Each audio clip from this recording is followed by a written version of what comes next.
గుంటూరు నగరంలో భారీ వర్షం దంచుకొట్టింది. గంట పాటు కురిసింది వర్షం. దీంతో రోడ్లన్నీ జలమయమైపోయాయి. భారీ వర్షంతో అస్తవ్యస్తంగా మారిపోయింది. ట్రాఫిక్ అంతా తీవ్ర ఇబ్బందులు పడుతూ ఉన్నారు వాహనదారులు. నగరంలోని బృందావన్ గార్డెన్స్, ఏటి అగ్రహారం, పట్టాభిపురం, బ్రాడిపేట, గుజ్జరగుండ్ల, విద్యానగర్ రోడ్లపై వరద నీరు చేరింది. వెంటనే గుంటూరు కార్పొరేషన్ అధికారులు అప్రమత్తమయ్యారు. బృందావన్ గార్డెన్స్ లో కారుపై విరిగిపడింది. భారీ వృక్షం కారులో ఉన్న వారికి త్రుటిలో పెద్ద ప్రమాదం తప్పింది.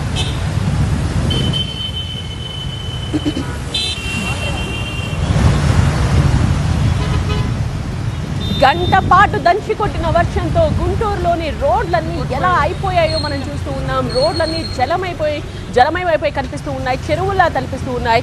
దీంతో అస్తవ్యస్తంగా మారిపోయింది. ట్రాఫిక్ మొత్తం కూడా తీవ్ర ఇబ్బందులు పడ్డారు వాహనదారులు. నగరంలోని బృందావన్ గార్డెన్స్ తో పాటు ఏటి అగ్రహారం, పట్టాభిపురం, బ్రాడిపేట, గుజ్జరగుండ్ల, విద్యానగర్ రోడ్లపై వరద నీరు ఏ స్థాయిలో చేరిందో మనం చూస్తూ ఉన్నాం. ఇక గుంటూరు కార్పొరేషన్ అధికారులు వెంటనే అలర్ట్ అయ్యారు. ఇటు బృందావన్ గార్డెన్స్ లో కారుపై భారీ వృక్షం విరిగిపడ్డ దృశ్యాలను కూడా మనం చూడొచ్చు. అయితే కారులో ఉన్న వారికి నిజంగానే త్రుటిలో పెద్ద ప్రమాదం తప్పిందనే చెప్పాలి.